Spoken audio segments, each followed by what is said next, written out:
the crowd begins to roar. High-flying daredevils in a battle like never before. Oh yeah, from the turnbuckle to the mat, the action never stops. Talking wrestling takes you to the top. Oh yeah, feel the energy, the thunder as the crowd begins to roar. High-flying daredevils in a battle like never before. Oh yeah, from the turnbuckle to the mat, the action never stops. Talking wrestling takes you to the top. Oh yeah, talking wrestling is a war right from suplexes to body slams. We got it all inside. Get ready for excitement. That's on the show. Talking wrestling is ready to throw down.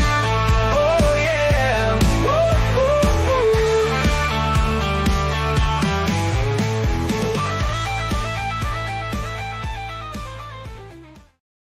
Hello and welcome in for another episode of Talking Wrestling with Pondwater and Amy. Speaking of, I couldn't do it without her, the first lady of the Arn Anderson fan club, Miss Amy Vaughn. How you doing, Amy? Fabulous, fabulous, fabulous. How about you? Oh, doing good. I'm looking forward to. I'm cold. Oh, It's cold. yes.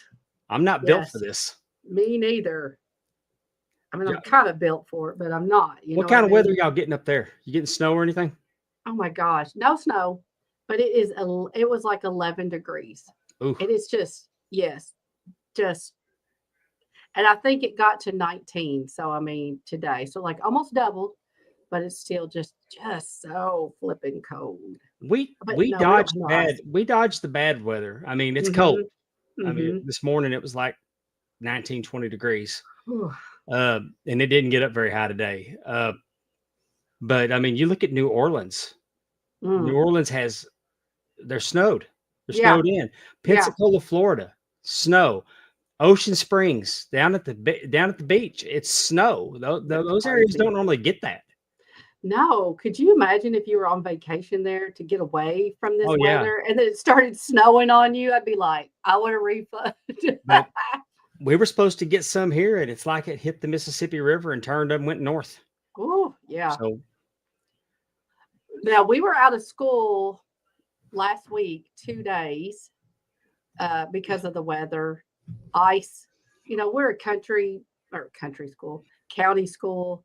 And so I totally get you don't want buses out on some of these back roads, more one lane roads. You don't want to have a bus stranded somewhere with a bunch of kids on the bus. So our county tends to be very cautious, and I do appreciate that. But we yeah, had two they days. canceled everything here, and Yeah. but they for no reason. I mean, it was cold, but it could have. Yeah, I guess. But yeah, so I'll be glad if this is it and we just move on. I'm ready for not warm weather.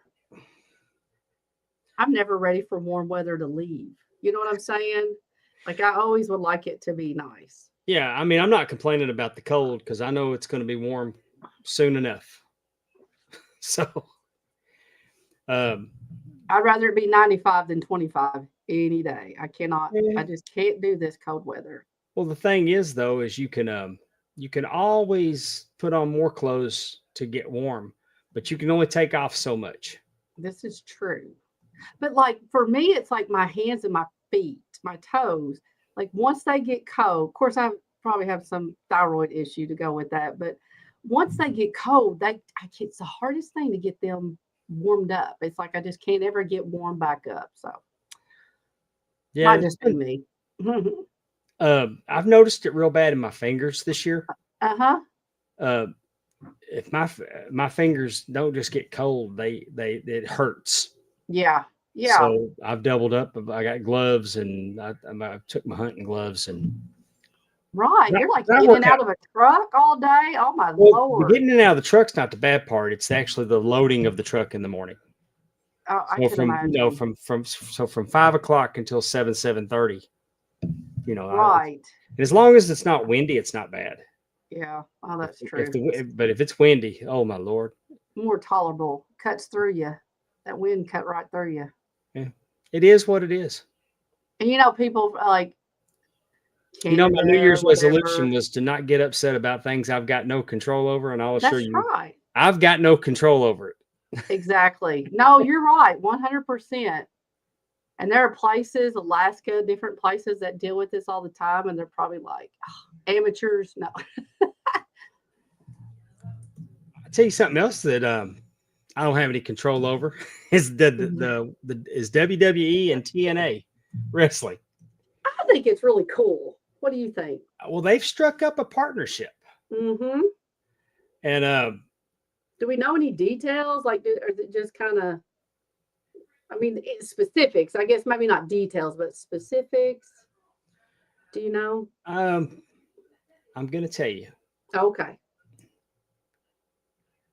they've announced a multi-year partnership. Mm-hmm.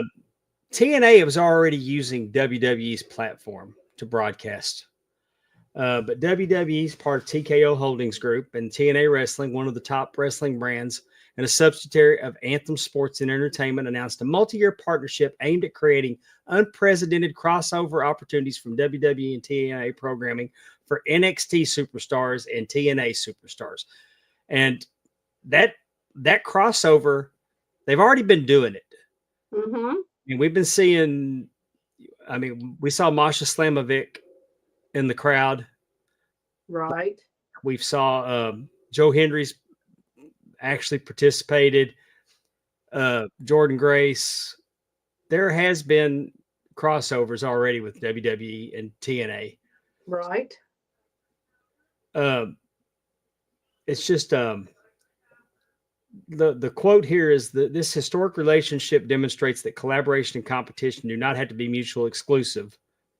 That was Ariel Scherner, Senior Vice President in Content and Distribution for TNA Wrestling and Anthem Sports and Entertainment. Their partnership allows TNA Wrestling brand and its incredible athletes to reach a significantly wider audience while giving WWE and NXT stars an opportunity to cross the line and gain valuable experiences. They join forces with one of the most talented rosters in professional wrestling today.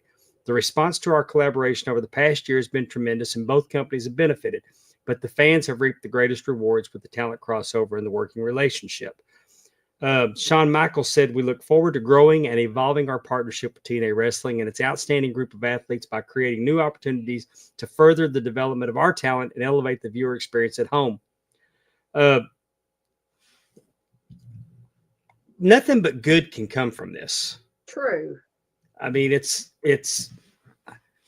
NXT talent can work with the TNA talent, Mm-hmm. which is a little different if they're homegrown WWE. Yeah. The NXT talent working, I mean, the TNA talent working with the NXT talent can only help them because, being able to cross over. Mm-hmm. I think TNA has more to gain from this than WWE. Sure. I mean, I on can see paper, that. but it's almost like a farm system. It Yeah. makes TNA more attractive as to being a gateway to get into the WWE system. You know, and WWE's got their WWE ID Right. identified And talent out there. But I mean, right now, just think, we live in a world now where Tessa Blanchard works for TNA. mm-hmm. How about Tessa Blanchard and Charlotte Flair? Or they could tag team together, like Tully and Rick. But do you think they'll stick strictly to NXT crossover? Yeah, but WWE main roster talent appears on NXT. Anything's possible. Well, I mean, that's true. I mean, wonder, it's earmarked NXT, but right. but Masha Slamovic was introduced to the Raw crowd. Mm-hmm. It's either Raw or SmackDown. I think. Okay. The shows were. I think I saw her in the crowd with the TNA belt. May have been on SmackDown the other night. Well, and like you said, it's just opening up wrestlers to a new fan base, a new, group of fans that maybe they hadn't thought to, they didn't know anything about these wrestlers or whatever, and gives them the opportunity for more exposure. So you could definitely see, especially, and even NXT wrestlers, that are coming in, you know, it's set up. I mean, it's to give them reps, and you know, it's everything that like the farm, you know, like you said, like the feeder system is to kind of get them reps, get them used to, you know, different styles, different types of workers, different, you know, presentations, all that stuff.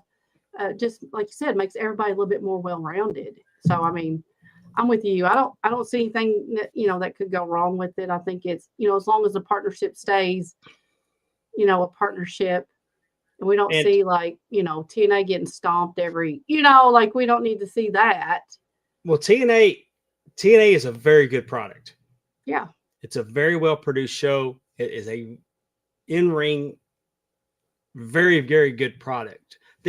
I think it gets overlooked, but it's got a heck of a following because this past Sunday night, Genesis took place at the Curtis Yeah. Caldwell Center in Garland, Texas. They say Mhm. Dallas, it's Garland. WWE's ran that building. AEW runs that building. I've thought for years that it was a good building for wrestling. A few of my kids' their graduation ceremonies were in that building. Cool. And when I would go, everything's wrestling. I was like, man, this would be a great venue for wrestling. Uh-huh. But that venue was packed. That was packed, and the crowd was enthusiastic. And it was a good show. Good morning, Ben. It was a good show. So you did watch it? I watched highlights of it. Okay. Yes. Yeah. But I think we'll just go ahead and talk about it. It's our topic, our main topic. Can we stay on topic? Maybe, we doubt it, but we try. All right, TNA Genesis on January 19th of 2025 in Dallas, Texas, at the Curtis Caldwell Center. I really like the graphics they came up with for this too. Mm-hmm. It's funny that Dallas gets the rub as a city and it's not just TNA. WWE will say WrestleMania Dallas, Mm-hmm. and it's actually in Arlington. Right. All this stuff takes place in the suburbs, but I mean they do the same thing with Chicago, and you know, instead right. they're out in the suburbs, but they call it Chicago. But right, most people probably don't associate Garland, like they're not going to know where that is, but they know where Dallas is. So right, you know, same. So I didn't watch the pre-show, so we're not talking about it. But we kick us off with the X Division Championship from the System. We have Moose. mm-hmm. The System is Eddie Edwards, Alicia Edwards, and Brian Myers Mm-hmm. against Ace Austin, who, with Chris Bay's injury, I saw he's kind of out on his own doing solo stuff right now. Ace Austin's challenging for the X Division Championship, former X Division champion. Love Ace Austin. Had the opportunity to work with him before. I've been on a show with Moose before too. Both are tremendous athletes. He took Ace Austin took a horrendous bump off of the side of the ring. Yes. Oh my God. I just like, oh, don't do that to your back. I know. What did Moose choke slam him? I can't remember now. Yeah, I think it was a choke slam on the apron. I mean, because he just went straight down and hit, flat back like it, you know. Oh my God, that was like I said, that made me hurt. But I mean, they were flipping and flying, and I thought it was a good match. Good match to start the event. You know, like you said, talk about really getting the crowd pumped up and getting ready. Moose is pretty agile to be as big as he is. He's definitely a big man. Yeah. I mean, you see him and you kind of like at first glance, you think that he's going to be more power. Yeah. Yeah. and I almost thought he wasn't branded well as the X Division champion. Uh-huh. But no, he was great. I think that it was a good match. Great, like I said, we started out. I think it was a great way to kick off the pay-per-view. Mm-hmm. And Yeah. the system came down. Eddie Edwards, Brian Myers at ringside. They came down to try to run a little interference. Moose ended up retaining the championship with a spike. The spear. I mean, he with a spear. And but after the match, the system kind of circled the wagons like they were going to go after Ace Austin. Then Steve Mecklin and Eric Young run down and make the save. And instead of it being a schmoz, just everybody was there. Right. They just kind of went into the next match, which was Eddie Edwards and Brian Myers versus Steve Mecklin and Eric Young in a tag team match. Right. Which I thought, oh, this is cool, because it was like action, tension, more action. And now let's just keep it. It just flowed, right? The flow was so good for the first two matches. And you know how I am about it. Make it make sense. It made perfect sense to roll into this tag team match. And definitely. We're 2 matches in, and I'm loving this. Yeah. Oh yeah, definitely. I'm absolutely loving it. I'm going to take a minute to welcome everybody in that's rolling with us in the chat tonight, watching live on YouTube, Facebook, and X. T Weave's here with us. Ben Jones, good morning from Australia. Willie Thornburn's with us. There's Willie Buck. Jason Young from Nova Scotia. We're international, baby. Of course. We are international. And appreciate you all. We thank y'all for spending some time with us tonight. The first match I didn't say for Moose and Ace Austin, that was a 3-jar affair for me. Okay. I thought it was good. It was really solid 3 jars. I don't have my glasses on. I tried to write big.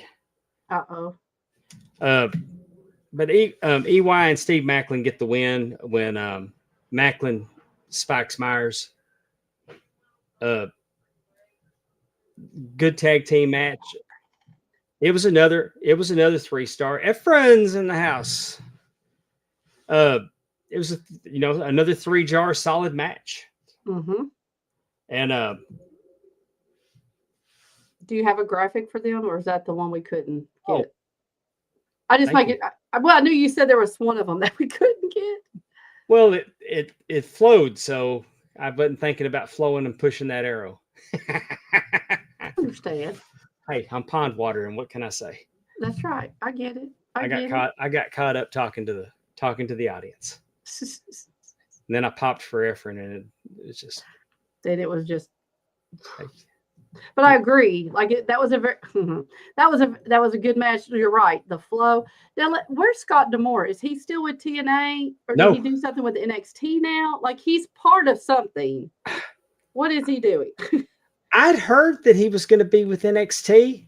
Okay, but then I heard that wasn't a true story. So I don't honestly know. Okay, I'm going to look that up, because I think I was under the same impression you were, because I was like, I feel like I've heard something. But again, I thought it was just really good. And then we're going to go to the Women's Knockout Championship, the Knockouts Tag Team Championship. The team of Spitfire, Jody Threat, and Danny Luna defending against Ash and Heather by Elegance with their personal concierge. I don't know his name. He's very good on the mic, though. He's got a presence. He's supposed to annoy you, and he does a job of it. I wasn't as enthralled with this match. I don't know. have they been doing the Dallas Cowboy? Like, is that just because where they No, were? that's where they were. Okay, that's what I thought, but I was like, I don't know. But if y'all did, first off, I'm gonna say Dana Brooke is completely transformed. Mm-hmm. I would not have known that Ash by Elegance was Dana Brooke had somebody not told me. Well, she really is the veteran of the group in this, you know. I mean, Yeah. as far as I can tell, I don't know. The other ones seem younger. But they look different. I don't know. it was okay. Yeah, I wasn't. I didn't hate it. I mean, 2 in a mouthful. Okay. 2 in a mouthful. And See, if y'all are unfamiliar with my jar system, a mouthful is a half. But it's but I think it set the tone. I mean, I think the positioning of this match was good because we'd gone really out of the gate with Ace and Moose. Right. We kept that rolling with the men's tag match. I think the ladies calmed things down a little bit. Right. Because the next match is the match of the night.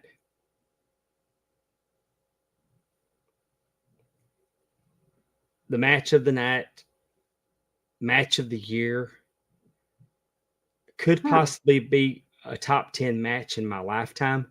Really? I enjoyed this match. I enjoyed this match so much. Like, this will be one of those matches. Like, next year, if you ask me about Genesis 2025, oh, that's when Tessa Blanchard and Jordan Grace locked up. That was the 4th match? I know. I thought that was going to be the main event, but I get why it wasn't. Yeah, I guess I didn't realize it was just 4th. I agree. I agree with you. That was the match. That was some of the moves they were doing, like, it was really good. You are 100% correct. Jordan Grace, Tessa Blanchard had a fantastic match. Efren says, seriously, how can a mouthful be a half? I don't get that. Because it's my jar rating system. I was gonna say, I thought you were gonna say because it's my mouth. Because if it was 2, because it'd be like this, 2 and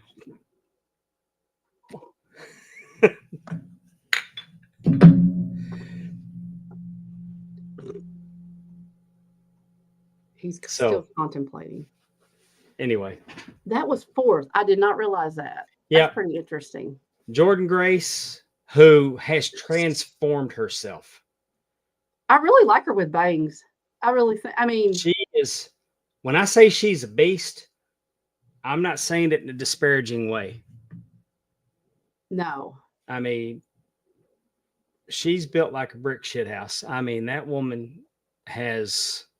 But she can move. Like, some of these moves that they were doing to each other, like flippity flop. I mean, it was just the quickness and the strength you had to have to do these moves. But like, they're crawling on the top rope, they're coming in. I mean, it was a very good match. I 100% agree with you. Excellent match. That it was the match of the night. If I was ever going to be tempted to go outside of the parameters that I put on my jar ratings, this match would be the one I would do that. But I'm not, because I'm not like Dave Meltzer. I'm not poontanging around with my rating system. 5 is as good as it gets, and this match was as good as it gets. Tessa Blanchard is every bit the heel that her daddy was. Oh, yes. She's Tully's daughter. She worked as an old school heel with the cheating. Her facials are tremendous. Oh, yeah. She sells. She takes the hate that the crowd's throwing at her and not letting it knock her off her game. She thrives on it. Like, hate me all you want to. Please, can I have some more? Right. And my Lord, I could just go on and on.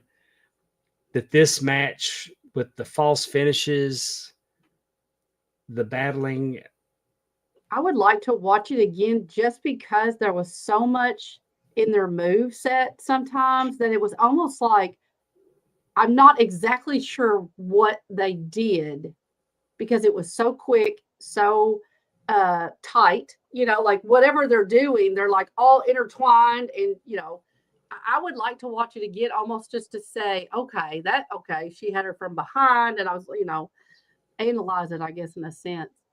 But now Jordan Grace is gone, right? I mean, that was her last That's what match they with said. Yeah, Ken. she's gone. If I was she, honestly shocked that she didn't show up on Raw Monday night because Raw was in Dallas. well, what if she's not? What if she's going to SmackDown? I would think that she'd be in after going after Mommy. Well, I do agree, but But why let her lose her? I hate when they do that. Like they have someone come in, go for the champion, get beat. Then what do you do? Because I mean, really, Jordan Grace is not going to come in and take it off of Mommy. Like, you know what I'm saying?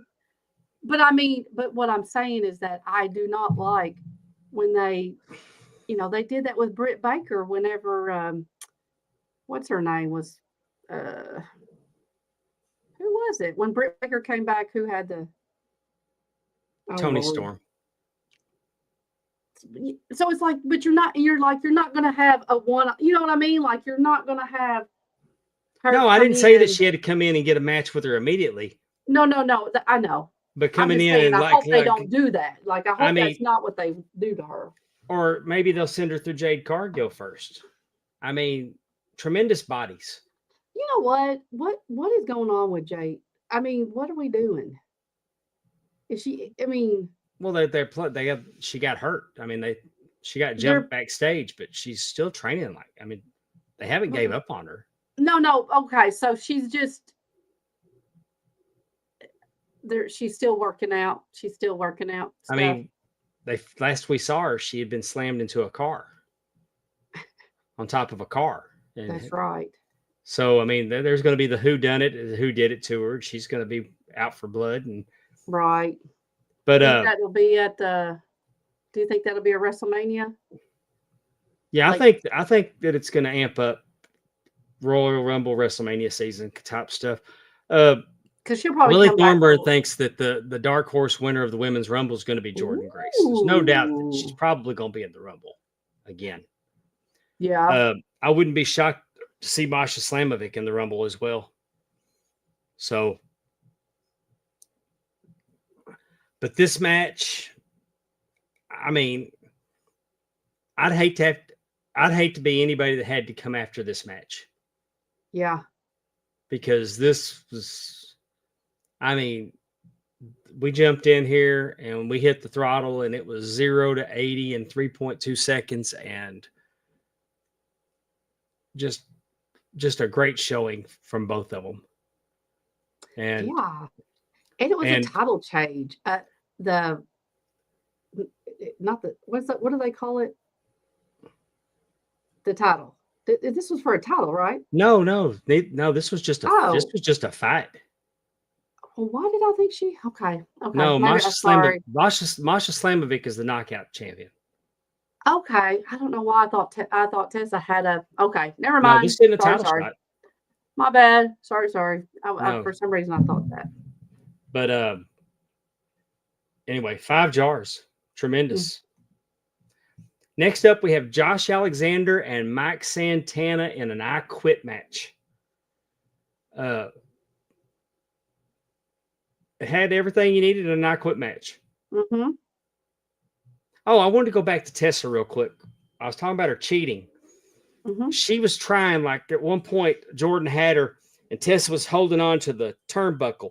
And I do think at that point that she was supposed to pull Tessa, and the turnbuckle was supposed to come off. Mm. Tessa was not able to remove the turnbuckle pad, but I could tell she was trying to. And then she went over and she pulled down another one, and she pulled down another one. And eventually the finish came because of the exposed turnbuckle pad. Right.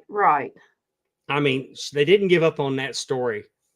It was so impressive that the dirtiness, the classic heel works. And it really works if you don't care about the crowd booing you. Right. So anyway, I wanted to circle back to that. But anyway, Josh Alexander, Mike Santana, an I Quit match. The drama of it all, Santana would not give up. Kept telling him, I'm not going to quit. Josh Alexander's the same way, but he was restrained with zip ties. He was fixing to take a curb stomp to the steel stairs. And finally he quit. Mm-hmm. I mean, there was other things they were doing to him and he wouldn't quit. But faced with, he's fixing to get his face put into those stairs and not on the side of it. I mean, it would have been right. It would have been, because I thought he was going to do it. I was getting uncomfortable knowing that there was no way that Josh Alexander could protect himself. Right. Oh, so it was a good I Quit match. Yes. It really was. I think the crowd was tired from the match before. Yeah. But good showing for Mike Santana. Josh Alexander was going to leave, and then Santana said, "Wait, you said that when you'd shake my hand." Yep. And he got in there and he told him, "Yeah, I quit, and I also quit TNA." And he rolled out and he left. Mm-hmm. So Josh Alexander has quit TNA wrestling. I don't know what's next for him. He is, I mean, Josh Alexander, an incredible performer. Next up, we have the TNA Tag Team Championship, the Hardy Boys, defending against the Rascals. The Rascals are comprised of Trey Miguel and Zachary Wentz. I've thought a lot of Trey Miguel for a long time. I do follow Trey. I don't know his partner very well. I was impressed. Uh-huh. I think Matt Hardy's in better shape than he was. I think he looked trimmed down. What do you think about He didn't Jeff? ever. I don't think he looked very healthy when he was with AEW. Who? Matt or Jeff? Matt. Mm-hmm. I'm not going to sit here and bash Jeff, but Jeff's whatever you get that on that particular day. Right. I mean, good for him that he showed up ready to work. And pulling for that guy. Help. I'm pulling for that guy, but if your expectations are low, you can't never be disappointed. True. And it's got to help that Matt's with him and you know what I mean? Like his brother's there, as in Matt, not that that's going to pull Jeff out of, but just saying that Matt can kind of control some things, at least make sure he's there, you know what I mean? Like if you're traveling or whatever together, maybe. How long the Hardy Boys, they haven't had the TNA championship very long, have they? Has it been a couple months? Yeah, probably. Okay. I'd forgotten that they were the tag team champions there. It was a good match. It was a Hardy Boys match. Sure. And it came down to the twist of fate, swanton bomb. Mm-hmm. It was a fun match. It's hard to believe that the Hardy Boys have been around as long as they've been around. Right. I mean, the first time I ever saw them in person was at WrestleMania 17. Right. They were at Access in the 24-hour fitness ring. Well, I mean, Jeff and Matt were extras. Jeff was like 16. So, yeah. he wasn't even really legal, honestly. So, I mean, we're talking 25 years plus. Mm-hmm. Exactly. This was probably the Hardys really aren't boys anymore, and the Bucks aren't that young. That's right. This was probably a good match, like you said. From the last two that we have, were very, the stakes were high. Obviously, I guess Jordan Grace and Tessa, I guess, could be more of a grudge match. Then you had the I Quit match. And then this is more, like you said, kind of some of the aerials that were going on versus the beating the crap out of each other. Does that make sense? And the crowd was 100% into the Hardy Boys. Yes. Those guys are they're still over. Oh, heck yeah. I mean, you just can't. Yeah. I get it. I mean, I get it. They performed at a high level for their fans in Dallas, and I mean that they were rocking. It was great. Next up, in a Clockwork Orange Monsters Ball type match. Yeah. They called it a Clockwork Orange match. Masha Slamovic defends the Knockouts Championship against Rosemary.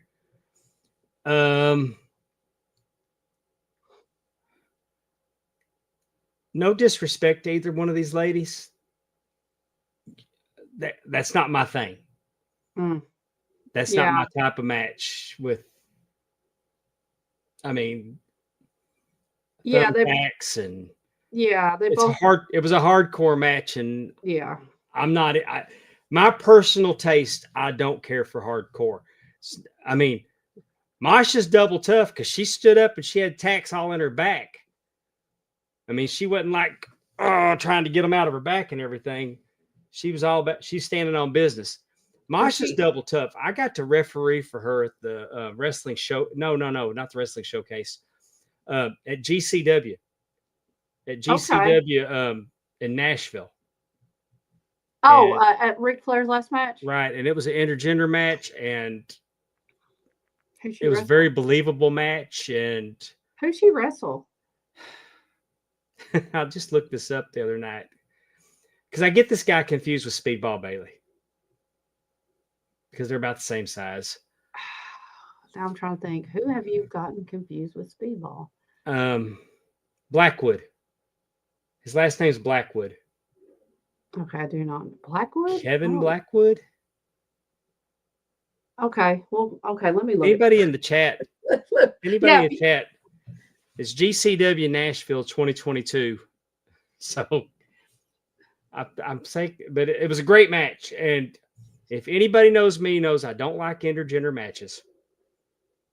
And that match, I had zero problem with. The believability was there from start to finish. They matched up well. She beat him with a submission. It looked like it hurt. So, I mean, we talked about Masha Slamovic last year when we talked about the Pro Wrestling Illustrated's top 500. Right. You're right. It was Kevin Blackwood. She was on the list. She was on the list like number 13 with the men. So was this for the title? This was for the title. Okay. And she retained. Yes. Okay. And I did like how Cora Jade come out. Like I kind of like, to kind of show us where that is, where that's going to go through with NXT. Oh, and I failed to mention in the tag team match with the Hardys that the NXT tag team champions Fraxium was there. And they came out and sat down at ringside and actually got jumped on. I mean, there was contact. So okay. But they're gonna defend the NXT tag team titles against the Rascals. Interesting. Now I don't know how the Rascals lose the Hardy Boys and get a tag team shot at NXT, but it is what it is. However, to get them, really, how that all it don't make sense to give the Hardy Boys a tag team shot at NXT. No, they're the AEW. They're the TNA tag team champions. And I have a feel. I mean, I think it's. I don't know. Will it be interesting to see like the Matt Hardy or Jeff Hardy or even Nick, Dolph Ziggler types that used to work for WWE are not doing TNA things like. Oh, what about AJ Francis? What about AJ Francis? Yeah, do you think they showed Top Dollar the door, and now he's backdoored in as AJ Francis. But do you think that I mean, of course, you've got a full roster, so it's not like you got to start with them. But do you think those will be kind of on the back? Like, why not do Masha? You know what I mean? Like all the newer names, the younger talent versus. Let's not forget that the guy, let's forget that the guy that probably didn't like a lot of those people is not there anymore. Well, that's very And true. the guy that loves all those people is. True. So That's very true. In a lot of sense. next up for the main event, Nick Nemeth, the artist formerly known as Dolph Ziggler,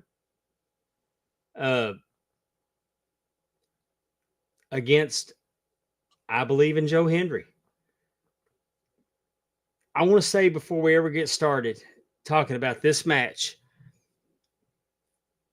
that TNA built Joe Hendry to this point perfectly.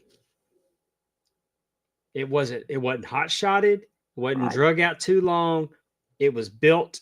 It was like timpani drums, building to a crescendo.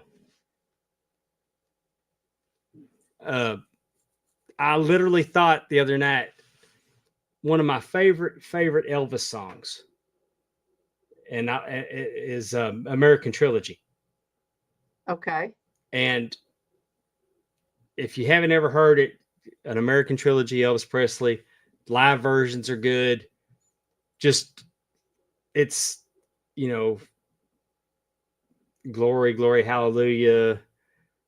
It's just, but the music and the horns, but there's one part where that timpani drum just, and it builds up, and then bam, the trumpets come in with the glory, glory, hallelujah part of the song. I thought of that when I thought about that they've built to a point, and you don't see it anymore.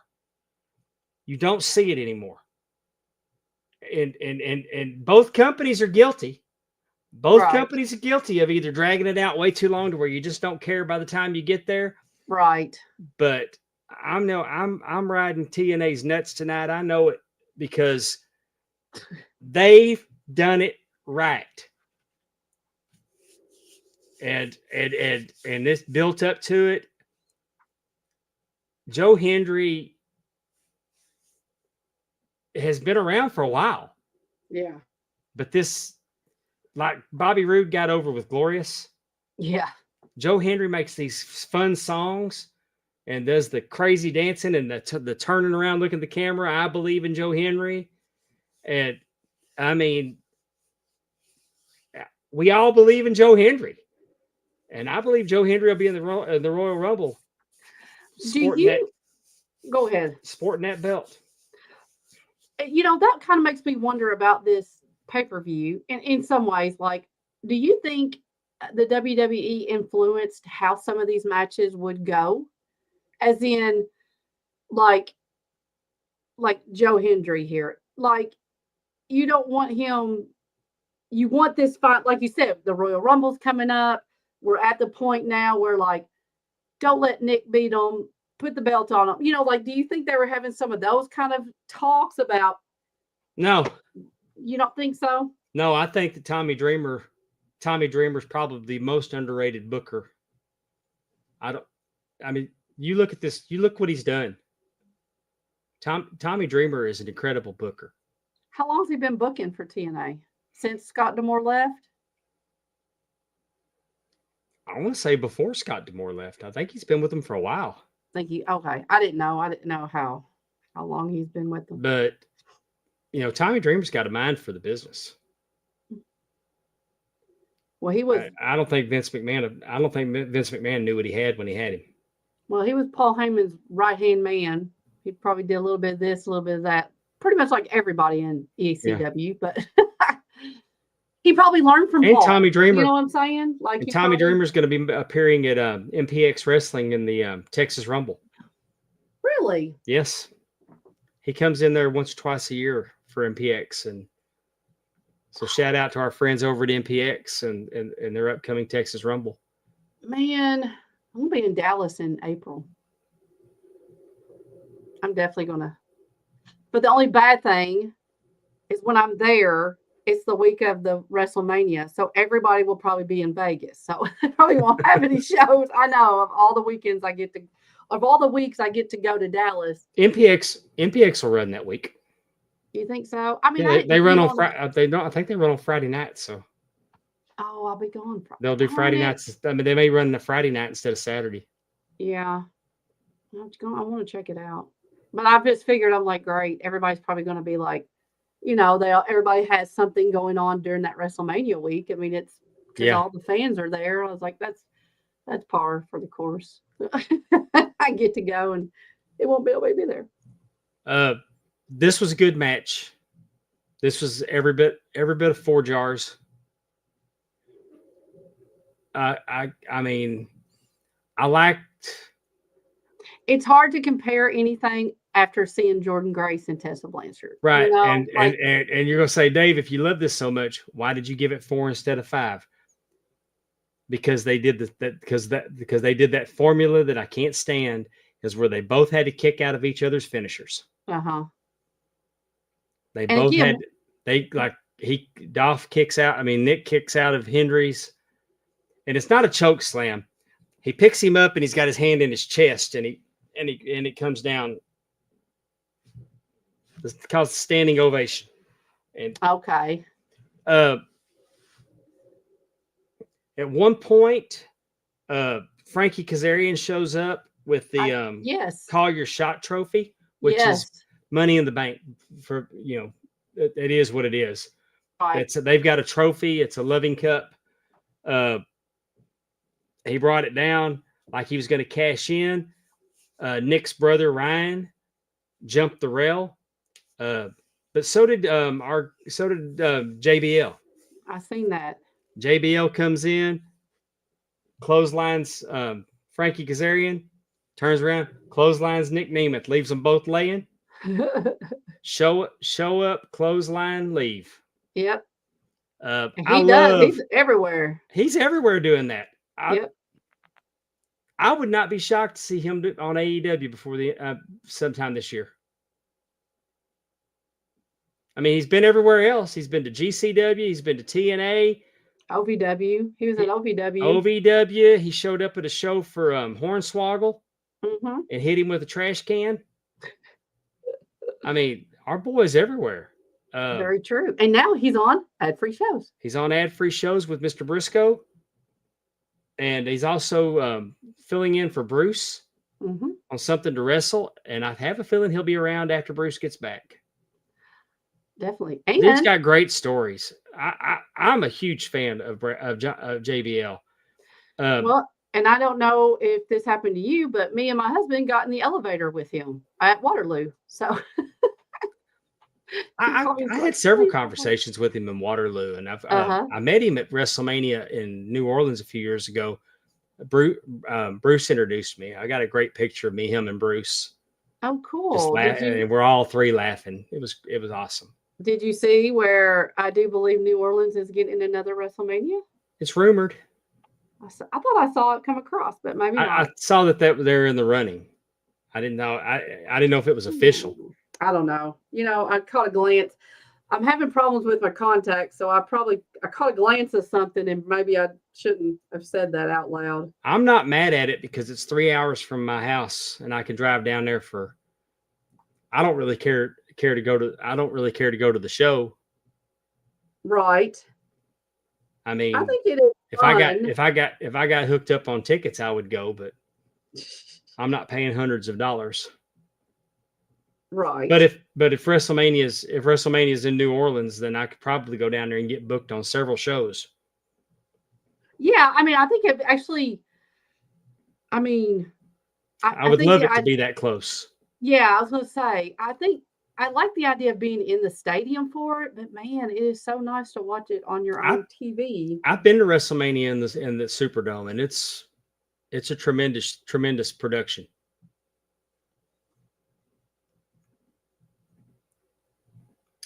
I don't know where I saw that. Just ignore it. So anyway, Joe Hendry defeats Nick Nemeth, and he is the new TNA World Heavyweight Champion. Congratulations to him. I'm looking forward to. Now that he's got it. Let's see what they can do. Let's see how they can do with it. 100%. Because the fun is in the chase, and now we're here. So let's see let's see how now's the key to see how is Joe Henry going to be as a champion. Exactly. I have to think that Frankie Kazarian's probably going to cash in on him. At some point, Frankie Kazarian's going to cash in on his call your shot.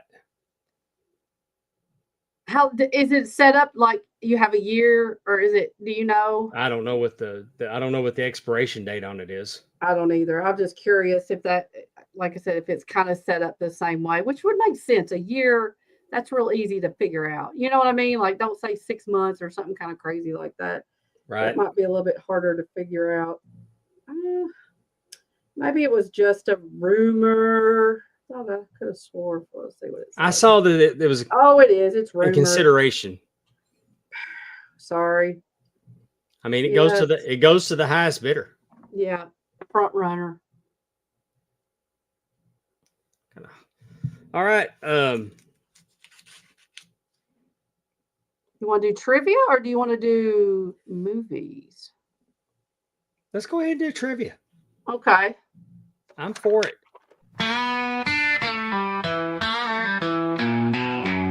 It's time for Amy's trivia. Can you hang? How big's your brain? It's time to play. I like that wrestler, just so we all know. What's our topic tonight?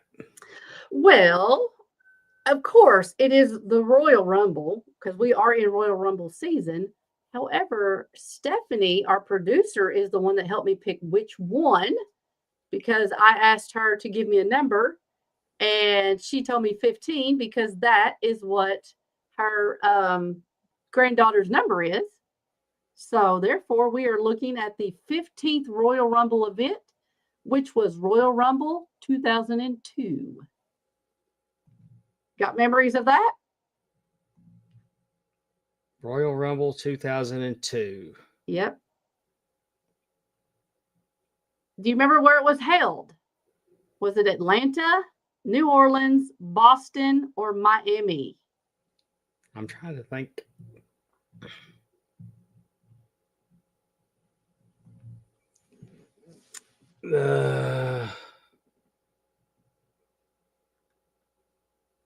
Boston. I'm going Boston. Anybody in the chat want to take a stab at it? I'll just go ahead and tell you he's wrong. So if you want to pick another, if you want to pick another different city than Boston. Ooh, Heather. Hey, Heather. Heather and Allison have joined us. Mm-hmm.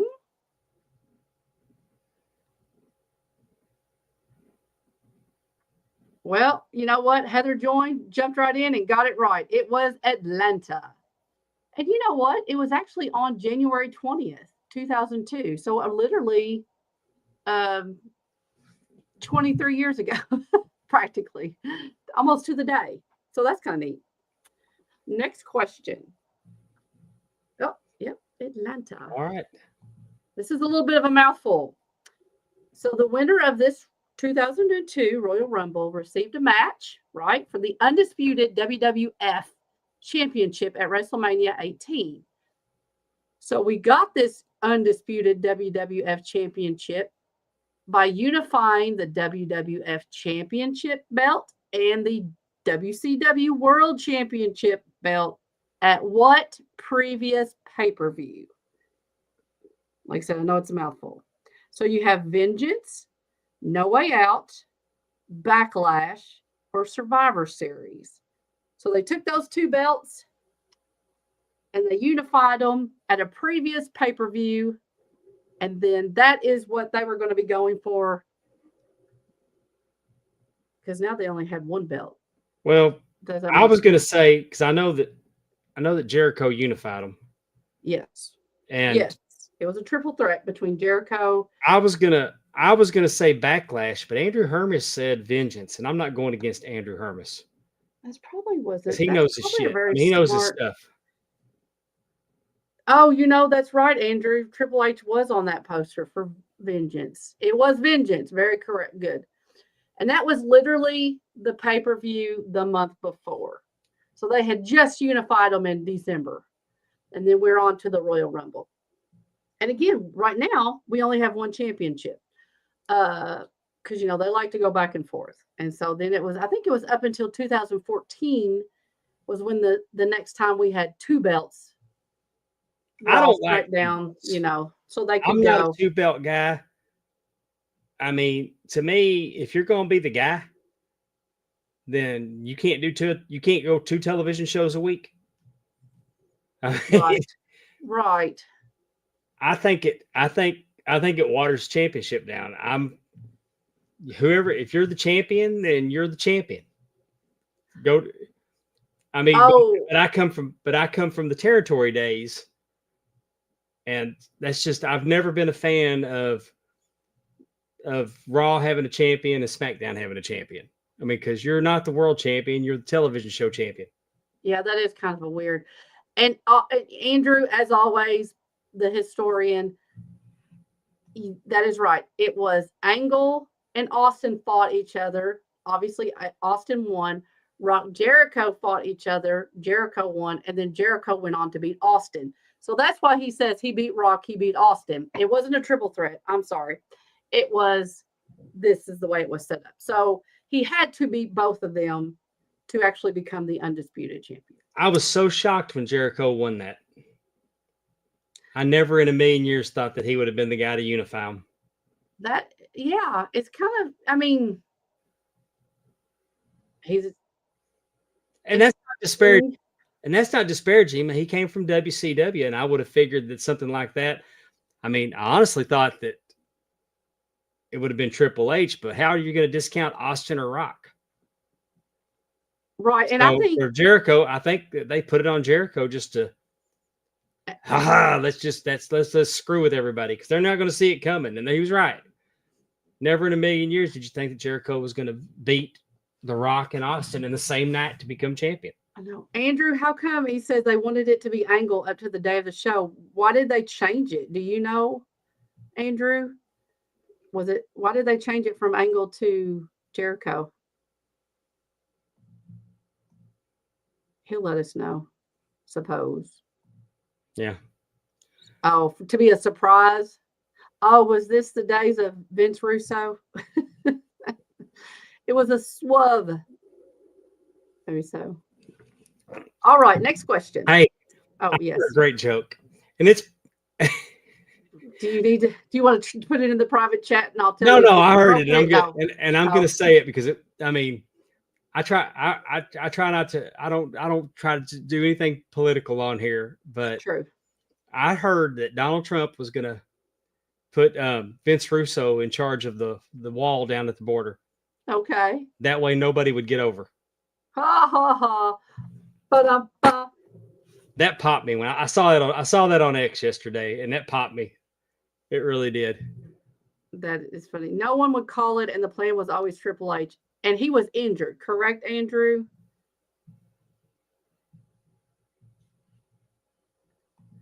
No. Madam Trivia, do you think you could win Eric Bischoff's money next week? I do not. I'm very good at looking up and researching, but knowing this stuff off the top of my head, I don't think I'd be very good. But you never know. You never know. We'll have to see what happens. Who was the first entrant of this Royal Rumble?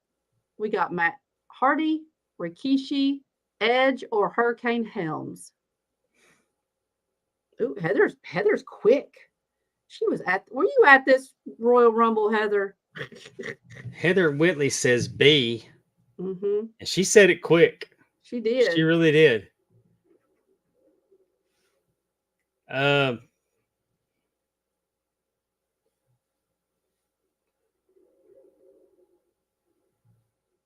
Yeah, I'm gonna go with it. I'm not going against Heather. You shouldn't, because it was Rikishi. Look at you. Yay, go, kid. Very good. Like I said, she must have been there. She's like whipped out. Atlanta, Rikishi. She knows the answers. We like that. It was Mr. Rikishi. Next question, which we kind of have be interesting when you read it, but who won this Royal Rumble? Kurt Angle, Undertaker, Triple H, or Big Show? Oh, I'm going to say Triple H because he got title shot at WrestleMania. Very good. Yes, after we've been kind of talking about how it was really always for Triple H, except for he was out for an injury. Triple H is the answer. You know, it had to kill him that he couldn't beat everybody on the same night. Mm. He's a second undisputed champion. What was the winner's entrant number? So what was Triple H's entrant number into the Royal Rumble? 14? Since he was coming off injury, I'm going to say it was D26. Okay. Was it 14, 18, 22, or 26? What was Triple H's entrant number into the Royal Rumble? Oh, yeah, the Beautiful Day music video. Andrew's right, because he said one of the biggest pops is when he returned to Madison Square Garden. Oh, Nobody does music videos like WWE. No, that's very true. Or just anything. Just, vignettes, promos. Heather Whitley and Andrew both say 22, and you said 26? Yep. It was 22. Well, I had my reason. I know, no, but again, 22 is not 14. So, I mean, I think your logic was very sound.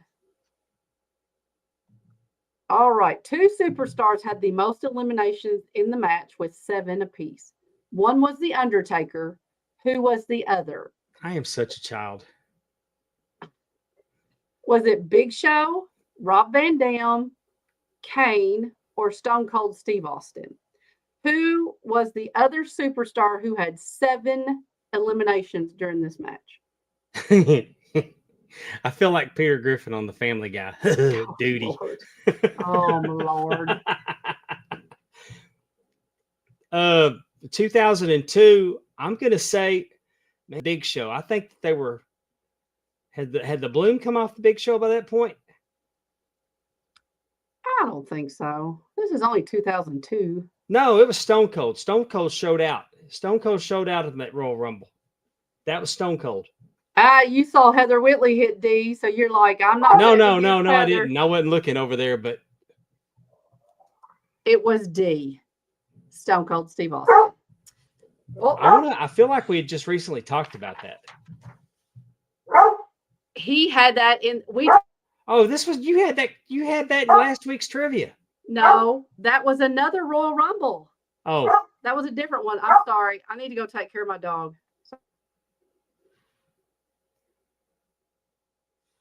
Was that all of trivia? All right. Yes or no, did Triple H win his match at WrestleMania 18? I think we've already established that he did.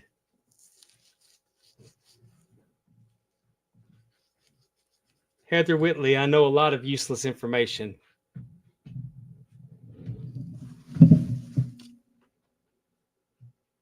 What? You watched a whole box of Bounce. I did. Yeah. Oh, I didn't know that. Must have fell in there. Well, now we get to clean out the washing machine. Yes or no? Did Triple H win his match at WrestleMania 18? You missed it. I just got my ass chewed out on the air. Oh, damn. I'm always missing. She just brought me a handful of Bounce. I did a load of laundry, and I guess I washed a whole box of Bounce dryer sheets. Oh, it fell in your washer? I guess. Oh, my Lord. Yuck. It must have fell off into the wash machine, and I dumped the clothes on top of it. Bounce dryer sheets. Who knew? I have to go back and watch that. I don't want to miss that. You getting chewed out. It really wasn't chewed out. It was more like that look, you dumbass. Right. Look what you just did. But handed me all the dryer sheets. That wasn't all of them. No, that wasn't all of them. Oh, so you all had got like the economy size, and now it's useless, basically. I guess. Way to go. Way to go. So yes or no, did Triple H win his match? Hey, I got a question for the next Ask Conrad on ad-free shows. What? Has the lovely Mrs. Thompson ever come in and chewed your ass out while you were broadcasting? That'd be interesting. Be interesting to know. Oh, goodness. We've never seen it. It's definitely been edited out. Anyway, I'm not editing nothing. That's why we do this live, because I don't want to edit. Heather probably could win Eric Bischoff's money, Efren. I think so too. Could she be my phone a friend? Oh, goodness. Will that be an option? Phone a friend? Is phone a friend an option? I don't We're going to know. find out all about Win Eric Bischoff's money next Tuesday. Efren's going to be my guest host next Tuesday. I know. How exciting. Because Amy's got to get ready for the same trip I have to get ready for. She don't have 2 hours for us on Tuesday next week. I got kids, I got a husband, I got all kinds of stuff I got going on at work. I need that time. I know, I'm sorry. But I mean, you couldn't ask for a better replacement than Efren to come on the show, right? Right. I mean, We're going to have a good time. We're going to talk about the game of. We'll talk about the game event. We'll talk about Win Eric Bischoff's money. We'll talk about his brand new game event belt that he got from Big Time Belts. Big Time Belts, Facebook.com. Join the group. High quality, low prices. Make your belt dreams come true with Big Time Belts. The game event belt. This was the concept art designed by JD Hoop. Tremendously talented artist. JD Hoop, I say often that he has talent on loan from God himself. He came up with this. Big Time Belts came up with the artwork. Here's the main plate without the spinner on it. Here's the side plates, the raw plates. Here they are painted on leather. There's the side plate. The ad-free shows plate. Look at that tooling. This belt is a little bit different than most of the belts that Muhammad Zubair does at Big Time Belts, because all he did was the plates. And we went to ringthebellbelts.com. My good friend Dan Comiskey. Dan did this beautiful purple leather with this green croc backing. And I'm telling you, I cannot wait to get this belt in my hands, because the pictures, I bet the pictures don't do it justice, and the pictures are pretty impressive. Big Time Belts took a concept, turned it into artwork with a very quick turnaround time. I think from start to finish, 8 weeks, maybe 6 weeks, 6 to 8 weeks. It was really fast. Big Time Belts does very, very good leather work. I'm not disparaging their leather work, but Dan Comiskey does that little extra. It's the next step up. If you have a belt like a shop belt that you want to put on real leather, maybe you've got a wrestling belt that the leather's not very good on, ringthebellbelts.com. Dan Comiskey will get with you. He'll give you a fair price. He'll schedule you an appointment so he won't hold your belt for 6 to 9 months waiting for your turn to get your belt done. He'll tell you when he's going to do it. He'll do it. He'll share the process with you while he's doing it, and you will be extremely happy with the results. And I can't wait to hand Efren this belt in Huntsville and see his face when he gets to throw it over his shoulder and strut ass all around the Top Guy Rumble. Big Time Belts, Facebook.com. High quality, low prices. And we want to thank him for not only sponsoring our show, but for sponsoring our fantasy football, the Ram Network fantasy football belt, which I will be delivering to Amy to deliver to the winner of our league, Timmy C. And I'd like to congratulate him, but I'm not because I'm petty. I get to see and hold both these belts this coming up, so I'm super excited. Huntsville is the home to the internet guy in the Strut That Ass video, so it fits. Lord. What you want to do now? It's that time.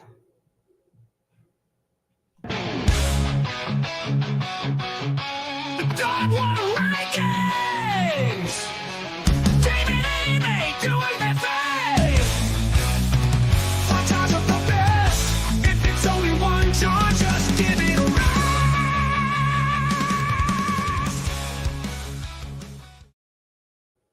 This week, we are going to rank our favorite movies.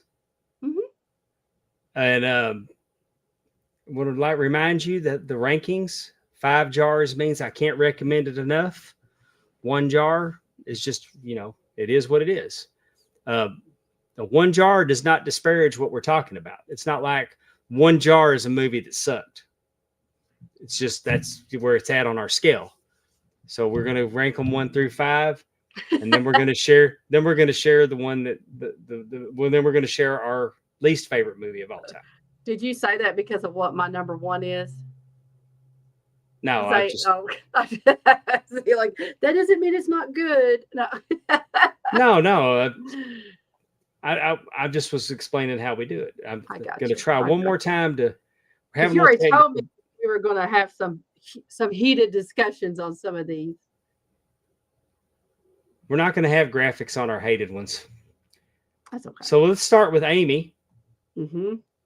Amy's 1 jar movie is Billy Madison. I'm just not if you know me, you could probably guess, like I am just not that slapstick, farting, pulling your pants down, running around, Billy Madison kind of humor. So you don't like this movie? I do not like this movie. Oh, you didn't understand the assignment. No, that's it didn't okay. Sound like I did, but that's okay.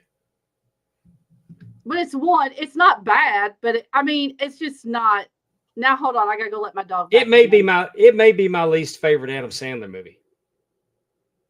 Yeah, it really didn't hit for me either.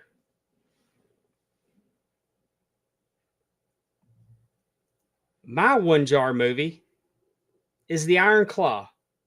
I like the movie, but I don't need to see it again. It's a really good movie, but like if it's on television, I'm probably not going to stop down and watch it again. It's not because I didn't like it. It's a one and done for me. And it's in my top 5, but my next movie for 2 jars, Superman 2, with Christopher Reeve. This is the one where the General Zod and Ursula and I think I can't remember the third guy's name now. They escape the Phantom Zone. Yeah. Superman gives up his powers so he can be with Lois Lane. Then he finds out that there's 3 Kryptonian criminals. He's done messed up. I thought this, to me, out of all the Christopher Reeve Superman movies, was my favorite. Okay. And no, I did not understand this assignment at all. But okay, I will try to do this again, maybe later. No, that's okay. We're going to do the next topic that we do. Just remember that you like all of them, but it's like I said with Iron Claw, as my 1 star. I watched it. I loved it. It's not one that I'm good at. If it's on TV, I probably won't sit through it again. Okay. Okay. I'll have to work on So then this. Amy's 2 jar movie, Meg 2, The Trench. Yeah. That was Okay, Jason Statham. I probably would sit through this movie again specifically to watch him. No, I could do that. But it was kind of like Jump the Shark, ha ha ha, in a sense where it was just too much was going on, and there's too many, you know, I don't know. There's just too much. They got away from the shark, and then now they're in the whatever underground or underwater city, and it just I don't know. It just went on and on and on. So I wasn't. Efren said it before I could. Yes, The yes, movie with the shark that jumped the shark. pretty much. If I it's not, know. the only shark movies that I want to watch anymore is Sharknado. Just for the simple. We may have to goofiness. do our top 5 ranking our favorite Sharknado movies. Oh Lord. Okay, I'll have to watch one to be able to tell you. You've never seen Sharknado? I've never watched Shark. Did you ever watch? I know the premises of it. I mean, I've seen like highlights. It's stupid. It's silly slapstick, ha cameos. Yes. It's the Naked Gun with sharks. All right, my number with 3 jars. Star Trek II: The Wrath of Khan. That's my a good one. Favorite of the Star Trek movies. Ricardo Montalban returns as Khan Noonien Singh. Mm-hmm. I love when he hears that Kirk was an admiral. Admiral Kirk. This was such a good movie. Kirk and Spock have their little codes. They're screwing with Christy Alley. She can't figure them out, and it was a fun movie for me. Seeing Khan try to get Kirk, and Kirk can just one up him. When he destroyed the Enterprise. Uh-huh. The destroying the Enterprise upset me. Well, it wasn't destroyed. It was just beat up really bad. I ain't gonna lie. I saw this on Christmas. I saw this on Christmas night, the year that it came out. I want to say it might have been 82. Uh-huh. And hey, I cried when Spock died. But I'm a huge Star Trek fan. And Star Trek II: The Wrath of Khan hits real hard for me, and that's why I gave it 3 stars. 3 jars. I like it. I like what Efren is like. You're liking the sequels. Amy's 3 jars. Tell us, Amy. This is the cutest movie ever. Between the turtles, all the underwater creatures,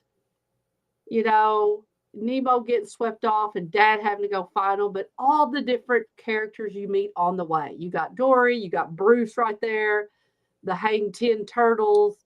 I just the pelican. I just thought it was another shark movie. Was the shark's name Bruce? For real? Yeah. That has to be a nod to Jaws. The shark they used in Jaws, they called him Bruce. Really? They named the shark Bruce. I love it. I didn't know that about Finding Nemo, but because they go to a whatever, Meat Eaters Anonymous. He's like, "Hello, my name is Bruce," and he talks about that's it. definitely That's cool. a nod. That's definitely a nod to Steven Spielberg naming the mechanical shark Bruce. I love it. Yes. Food or fish or friends, not food. But it's just a very cute movie, lots of lessons, but the artwork, and like I said, all the different characters that you meet on the way. I would definitely watch this again. It's definitely 3 jars. Mwah. All right. 4 jars. Ooh. Rogue One, A Star Wars Story. This is my favorite Star Wars movie, period. Really? Now, Yes. which one is this in the realm of things? This is a prequel Okay. This is a prequel to Episode 3, which would be the first Star Wars movie that came out in 1977. This is a right. prequel to A Okay. New Hope, where Rogue One ends, A New Hope begins. Okay. Okay. But it's kind of like Wicked. Have you seen Wicked No. ever? No. When you watch Wicked, it makes you know. I mean, like you grew up watching The Wizard of Oz. Yes. So, I do know what a prequel is, if that helps. yeah, I'm saying that as you watch it, you're like, oh, that's why that was that way. Oh, Right. that's why that was that way. Oh, Yes. Yes. that's why that was. And that's how Rogue One was. okay. It made things in Chapter 3, A New Hope, make sense. Gotcha. And, I like that. and it was so yeah, I really loved it. It's a very sad movie. But I mean, it just really, Because it they really all shows, die, right? it shows the struggle and the sacrifices made by the rebellion trying Yes. to fight the Empire. Yes. It revolves around the plans of the Death Star. Yes. Yes. Yes. Okay. I have seen that. So Or it's parts a of really, it anyway. a really good movie.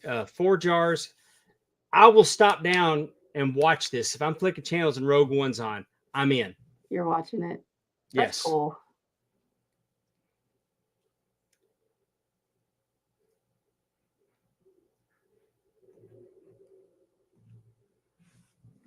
Oh gosh, this is a great movie for all the wrong reasons. Have you ever seen Clerks 2? I have not. Oh my God. And- Yes, you would love it. Oh, I love Jay and Silent Bob. Jay and Silent Bob Returns is a guilty pleasure. Yes. Have you ever seen Clerks? The I've first seen one. parts of it. I'm familiar. I can follow along. Oh my God. Okay. Again, really good movie. Has anybody in the chat seen Clerks 2? Like I said, it's good for all the wrong reasons. I laugh, the things that they say, the things that they do. It is just, I will definitely stop and watch this movie just because of some of the antics that go on. It's just shocking, but makes me laugh. And I'll have to check it it's a- out because I Oh, don't know why I please had do. never watched it because I love Jay and Silent Bob. Oh, God. I'm taking it back. We're taking it back, Efren. Oh my God, that's so hysterical. Oh my goodness. Andrew Hermes, Mallrats better than Clerks. I said what I said. Oh, Andrew. Terry Weaver, I was inspired by Mallrats in my senior will in high school. Taking it back. Oh my God. K-Dog, speaking of talented people with talent on loan from God, K-Dog 96, I've seen every Kevin Smith movie ever made. Clerks 2 is like in my top 3. Great pick, Amy. It is. I mean, Oh, Willie. You're cute, Willie. I know, I Dave just thought that proved was he's an funny. elderly because he still flips channels. But definitely, if you've not seen this, now there's a lot of sexual innuendo. I can't say the word innuendo. There's a lot of sexual innuendos. I don't think that's how I say it. Pondwater Dave and Amy Elliott, you're still not reading my comments on Talking Wrestling with the Pondwater Dave there, and he looks like he's really pissed. Well, now I've read one of your comments, Willie. Where? How did you see them? Anyway, there's a lot of things in this movie that you're going to be like, what? I mean, yes. And Clerks is even better. Oh, wait, never mind. I can't talk about this on. Yeah, we're taking it back. Because there's one ring to rule them all. There's just so many great lines. I'm just telling you, it's just hilarious. Well, speaking of great But lines, you can't really talk a lot about it because it. Oh my God, pillow pants. Never get pillow pants. pickle. Jesus. Like I said, these are the kind of things that are just. It's all. You've got Dave. Well, you I need to feel watch like it. I've missed out on something now, and I'm definitely gonna make sure that I watch it. And I don't know why I haven't because before before you come to Huntsville. Try to squeeze it in. I'll see what I can do. It will. Uh, You will not regret it. I'm just telling you. Speaking of movies with great lines, my 5-jar movie. I've probably seen this movie. If I say 1,000 times, I'm probably underdoing it. When it was in the movies, at the movies, I would go to the movies on Saturday at noon, and I would come home around 9 o'clock at night, and I would sit there and watch this movie over and over. Because back then, you buy a ticket, you stay in there all day. I went every Really? Saturday. I went every Saturday to watch Smokey and the Bandit. I know I saw it over 40 times in the theater. This is the greatest movie ever made. I love it. Burt Reynolds was my favorite. Jackie Gleason is incredible. This movie was written by Hal Needham, who is a famous stuntman. He was living in Burt Reynolds' pool house. Uh-huh. And he wrote it, and he got Jackie Gleason on board. A lot of this movie was improvised. He talked Jackie Gleason. He talked Jackie Gleason into doing it, and Jackie Gleason would just say, Hal Needham says in his book that Jackie Gleason would say, hey, put that camera on me. I got something for you. And then he would just do it. This is my Rocky Horror Picture Show. I know the words. Uh-huh. I start laughing every time before he says the shit that he says. Like at the end, that whole monologue at the end when they were leaving and they pass him. Yeah. And Burt Reynolds stops Big Enos and Little Enos's Cadillac at the top of the hill. And he goes,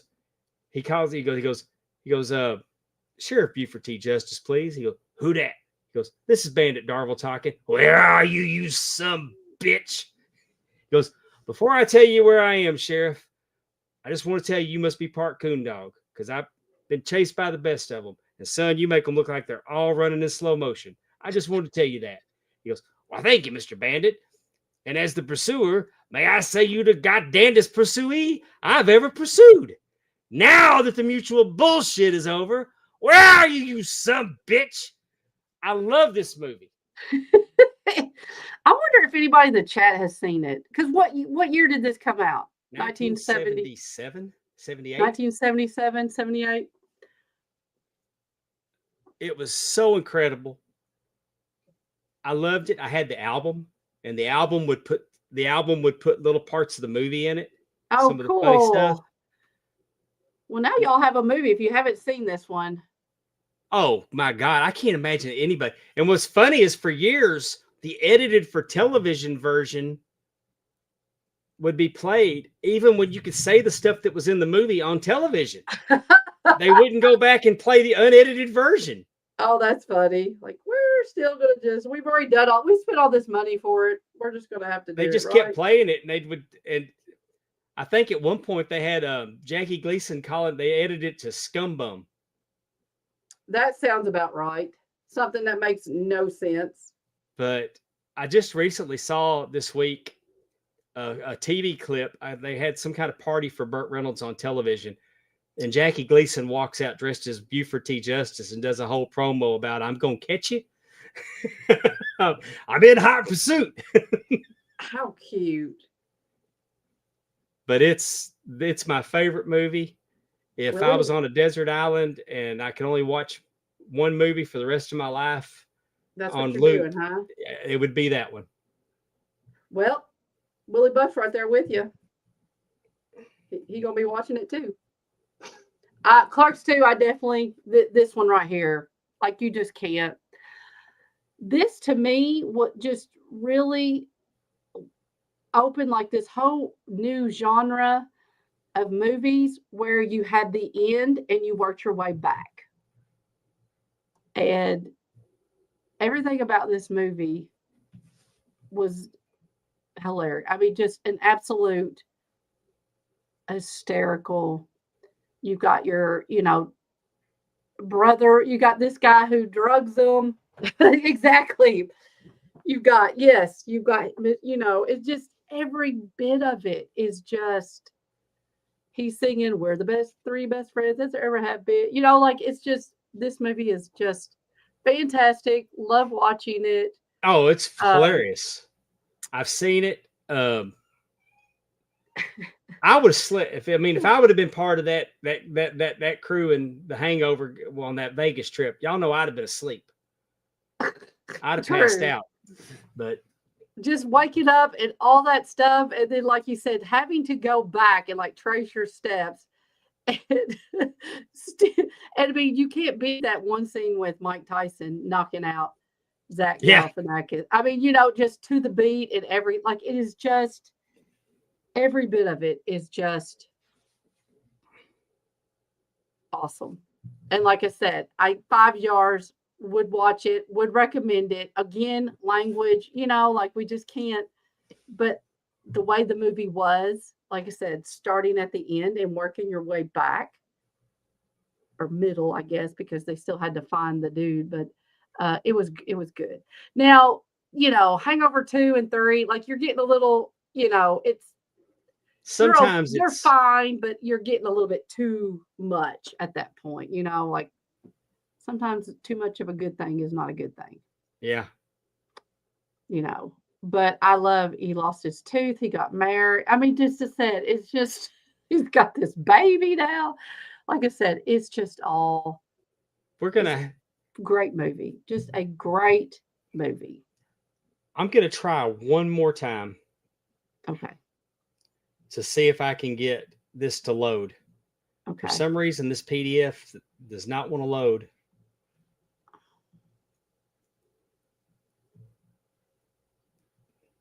Well, you know, and honestly, it was a toss up between Hangover and Clerks 2. That's how much I enjoy both of them. You know, Now that we've been positive, Please, Lord, no, I would give 10 years off the end of my life to never see him do that again. so Amy, yes. what movie would you give 10 years off the end of your life if you never had to see it again? Pondwater, that movie, and I have a story that goes with it. Okay. That movie is the movie Ted. I've never wanted to fight you more than I want to fight you right now. But you need to hear the story. I want And to. I think you will understand why. It's just like, can't do it no more. So, Because if you liked Clerks, and I can only imagine how Clerks was because I saw all the comments that everybody was making, and Jay and Silent Bob were in it. Yes. It's not far off from the same type of sophomoric humor. Yes. So let me tell you what happened. And so my husband and I went to go. We had a date night. We went and saw this at the theater. And I was fine with it. I am honestly, okay, I'm not a huge movie person. I don't watch a whole lot of television and movies like that. So, but my husband is. Like, he really likes, like, he's all about the Star Wars. Uncross your arms. Like, you're like, Huffy, uncross them arms. I got a story I'm telling you. I'm listening. But so we went, and it was all fine. It was getting ready to start. And then this family came in. And when I say family, I mean a dad and a mom and like like a 7-year-old and maybe a 5-year-old. And then I was like, okay. And they're sitting there, you know, and okay. Oh, I'm hoping as I'm thinking, okay, we're doing the credits. I'm like, okay, please. I really think they've got, I mean, I can see them. I'm like, oh, I hope they got the wrong movie. Like, there's a 7-year-old and a 5-year-old in this movie with us. Okay. that's the same. I understand now because that's the same way I felt with the Attitude Era, with the nudity and the sex in front of the kids in the crowd. That's yes. I get okay. So I was like, okay, Ted is a teddy bear. Like, maybe, like, again, I'm making excuses for these complete strangers, which, you know, it was like, oh, maybe they'll realize it's not child friendly. Oh, hell no. They were No, you don't know Seth little MacFarlane. You don't see Seth MacFarlane's name on it and know and not know. Well, I was trying, but I could not laugh. I could not find anything funny because all I could think about was, the bear humping or them talking about, fuck you, thunder or whatever. And this little 5-year-old listening to all that. And I just can't. Like every Yeah. time and again, it's just ingrained because of that experience with that movie. So Sure, it's fine. So you wouldn't enjoy this movie if you'd have watched it in the privacy of your own home? I don't can know get how I much can get I how would've you probably wouldn't have liked it. It's really, I don't think the demographics not aiming for the Right. for the 30-something-year-old housewife. I don't like overly, like, I don't mind a little bit of sex jokes or whatever, like some of the, but there's a lot in Ted anyway. Now, if I would have watched, what? I've told that story before. I may have if someone ever brought that movie up, but like, but it's like, honestly, from now on, every time I see that is what I'm thinking about, is those two little kids sitting in there. And it really just pissed me off because that their parents are letting them watch all that's just too much, for little kids. All right. Well, and I don't want to say, and they do understand. I don't want to hear parents bullshit. Well, they don't understand. Yes, they do. And so you're a bad parent. And I would, yes. And believe me, Sean was like, he knew I was pissed. Like he was like, and those kids are singing the Thunder song. I mean, just why are you doing that to your why couldn't you have taken your 5 and 7-year-old to an appropriate movie? Like, I'm sorry you have kids and you couldn't go see Ted that you really wanted to go see. Like I said, I don't have sympathy. I'm very sorry, but that's just, I work with kids too. So, I mean, I just think I just can't get over it. So sorry. My daughter put some kind of show on that. I think there was a nudity scene in it. And I mean, she's pushing 40, and I was just uncomfortable as hell with being in the room with, I don't want to watch that with my kids. I do not like watching stuff like that with my parents. Like if we're sitting watching, I don't like it either. I get embarrassed. And I'm almost 50. So, what's your move? So now you at least understand. I do understand. And mine is Cloverfield. Cloverfield came out in 2008. Okay. It's a movie by J.J. Abrams. Okay. There's a creature. In the trailer, you saw the Statue of Liberty's head come rolling down Broadway. Oh, okay. Because the creature knocked the statue. Basically, the city's under attack. Okay. You never see the creature. Never? The view of this movie is through a camcorder.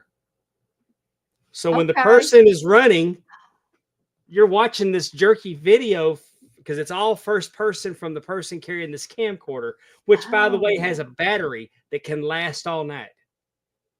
Oh. But I was on a first date. I'd met somebody, and it was our first date. Uh-huh. I guess our second. We had lunch to meet in person. And then our first date, our official date, we're going to, so hey, let's go see this movie. And we both agreed it looked like it might be pretty good. Right. And it wasn't. It wasn't. It wasn't. Did you get like motion sickness watching it? Like I could, it was horrible. And we should have just got up and walked out. And I think that's why I'm so aggravated about it, is because if it wouldn't have been a first date, I probably would have said, hey, let's get up and go. Yeah. Because you didn't know, like, if. But I mean, the fact that there was a second date after this, going to see this horrible movie, there was nothing enjoyable about it to me. I've heard people think it's a masterpiece. I don't. Well, let me ask you this. Did you ever see did you ever see the Blair Witch Project? I've seen clips of it, but that being said, I don't like horror movies. Okay. That's one of those movies. I kind of felt like Cloverfield was going to be in the Godzilla King Kong genre, the Jurassic Park genre. Yeah. I don't like horror movies. And right, Efren said he had a headache for 2 days after that movie. I bet. It was not a good movie. But I don't. I mean, I know that. I know the how the Blair Witch Project was done, Mm-hmm. and I don't have a problem with that kind of cinematography. Right. But this was just bad. But I've never sat through the Blair Witch Project because I don't like horror movies. Right. It's not it is a horror movie, but it's more of a suspenseful. But I wouldn't be watching that more than once either. I mean, but I'm just saying it just seemed like I feel like the Blair Witch Project was also one of those things that was like a new type of movie, and then you saw several movies that kind of came out that had that kind of that same. Cinemax had a late night parody of it called the Blair Witch Project.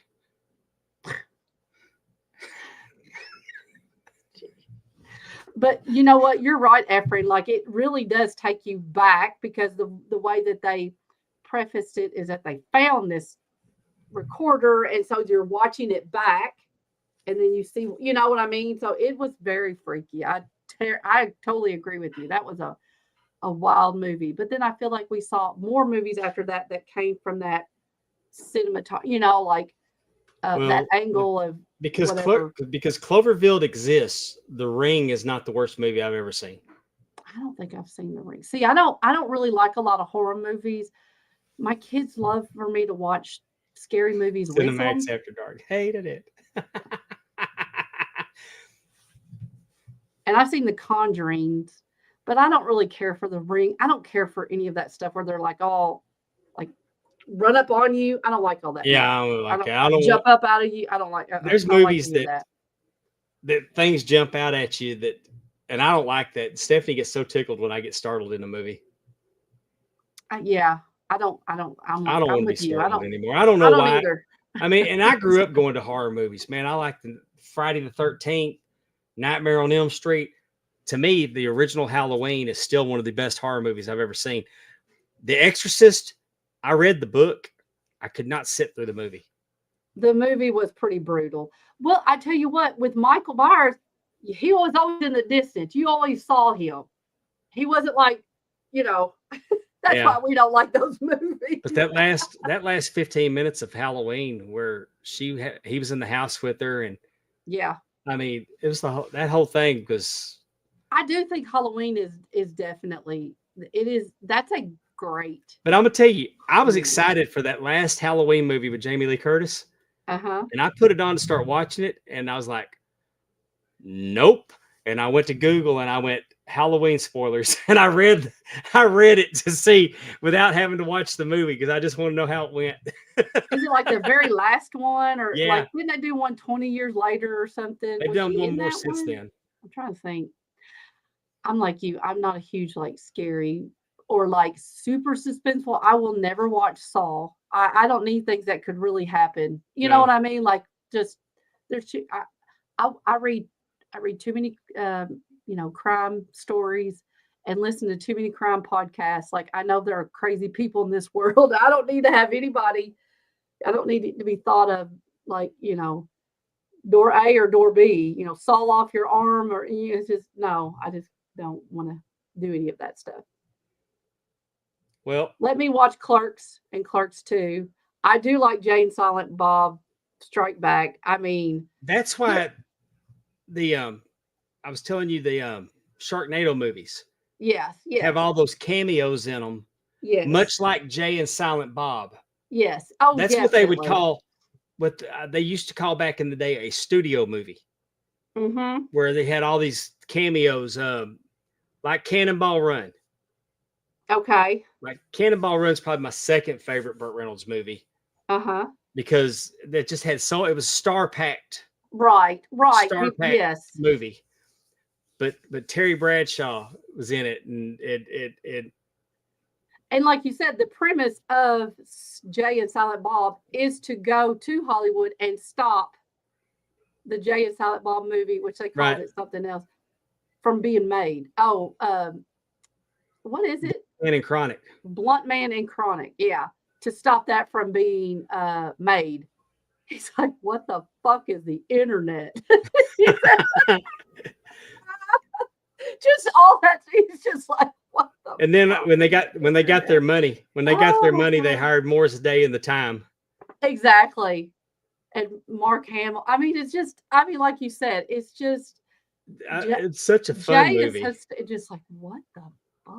You know, he's just like, what the fuck is the But, internet? He's but, gonna go beat all these people up. Oh Lord. but if we ever talk Hilarious. about songs that you could listen to on repeat, Jungle Love. Man, I spent so many hours trying to do that dance, to do the dance moves like Morris Day, Uh-huh. and I can't. You just can, huh? I'm very rhythmically challenged. It's okay. Efren. Jeez. What are we gonna do with you? You know, I Crazy. recently heard that Burt Reynolds was ashamed of Boogie Nights. Huh. He didn't like it. His portrayal or just the movie in general? He didn't like He his didn't like part? that he was in it. Did he have to do it for money? I mean, you know what I'm saying? I don't know, Hey, man. Mike. I just recently heard that. Huh. Well, I mean, I wonder if he thought, I don't know. That's an interesting movie. I mean, if we're going to be honest, I mean, that's a weird I didn't the hate Boogie Nights. roller girl or whatever. It was weird, but I think that was probably, It was supposed to be. well, It I was mean, the, I'm saying it was the Goodfellas. It was the Goodfellas of the porn industry. well, that's what I mean is that, I mean, that probably was It started out likely fun. what It was going started out on. fun, and then it took a dark turn. Yeah. Yeah. Goodfellas was the same way. It was kind of fun, and then it wasn't. Am I here to amuse you? Am I like a clown? All right.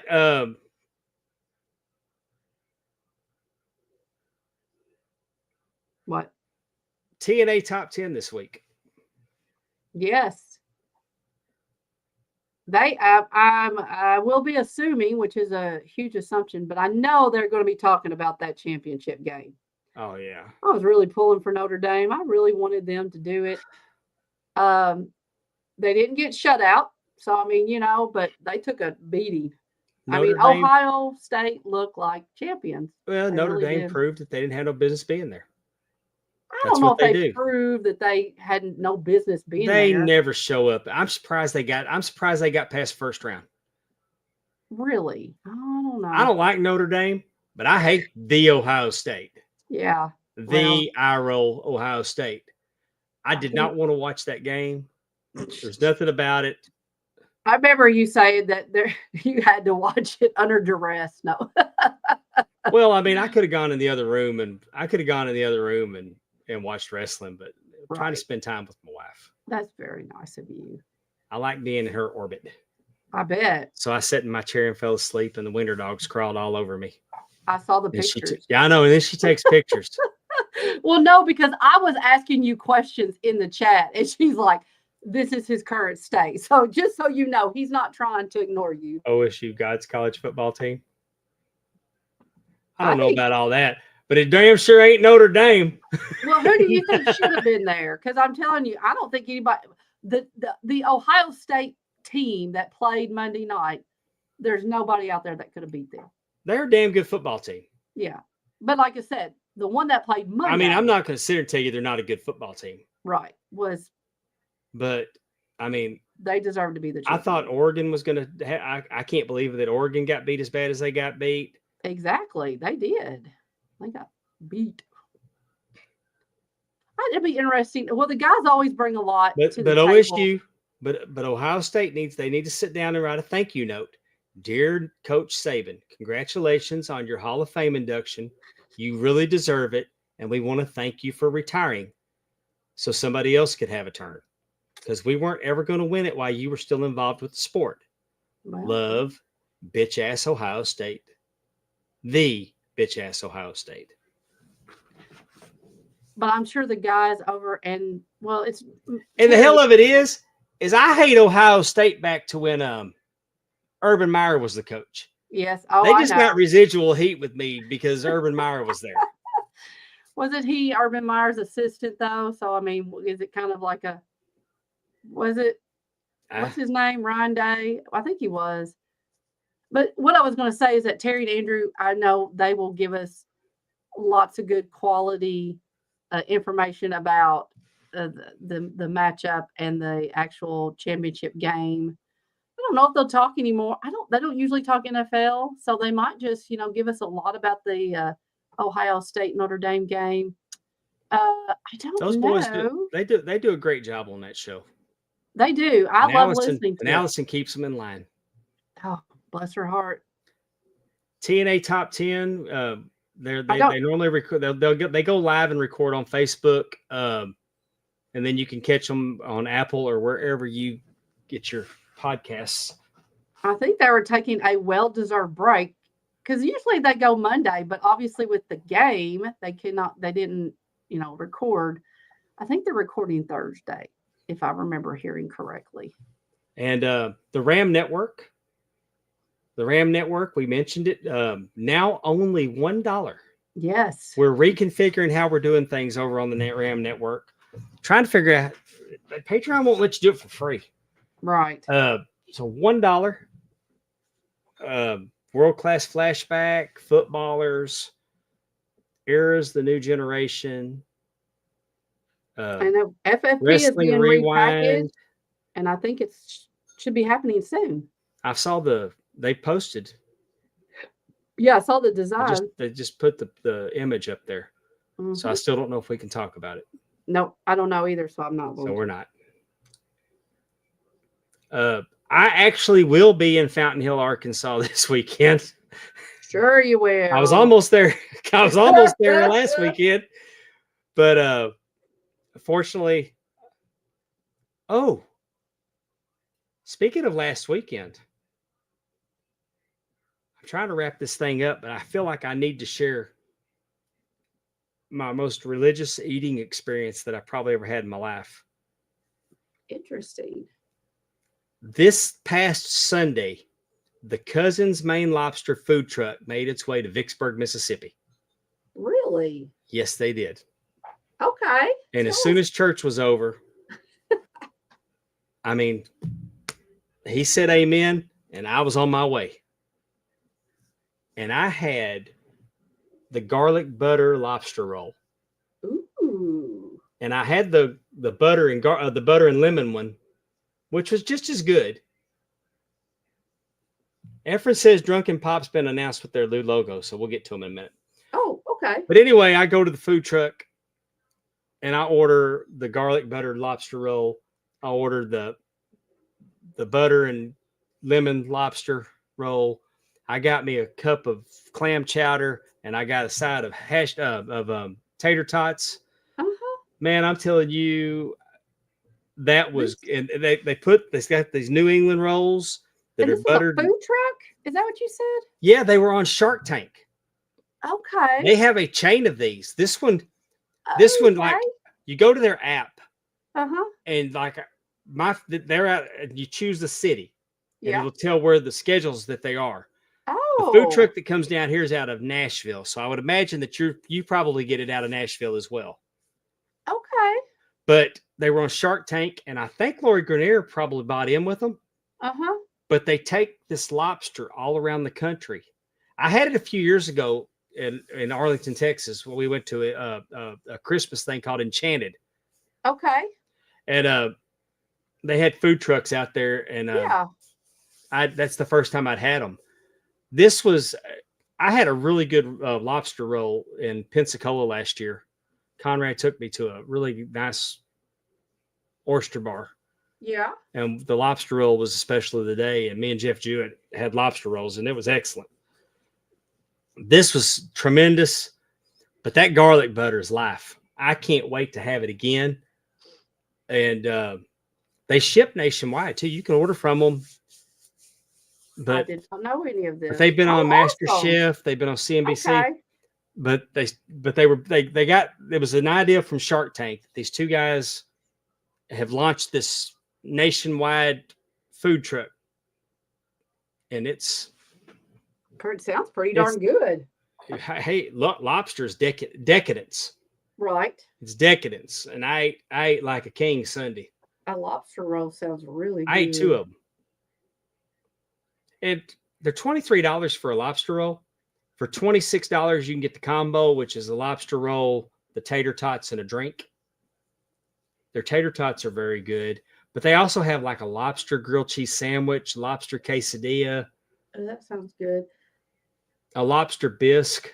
Well, so how much was the clam chowder? How much money did you spend? I want to Just say on you. What did on Stephanie me get? like $65. What did Stephanie get? Or Stephanie she doesn't eat lobster. Oh, how come? She don't like She don't it? like Is it. she allergic? It's a texture Oh, deal. No yeah, texture. I understand that. But her parents went with us and they had lobster roll. Interesting. Well, I mean, for But I was sitting there $23, watching. it was that good. They don't take cash. You can order ahead on the app. Uh-huh. But $23 for a lobster roll is not bad because it was $25 at that restaurant in Pensacola. So Right. I mean, I think they were $18 a few years ago. The first time we had them, my son-in-law had just started dating my daughter, and we went with them, and he actually jumped up there and bought mine, and I didn't like it because I don't like my kids buying me dinner. Oh. But anyway, I wanted to brag about the lobster, and but there will be no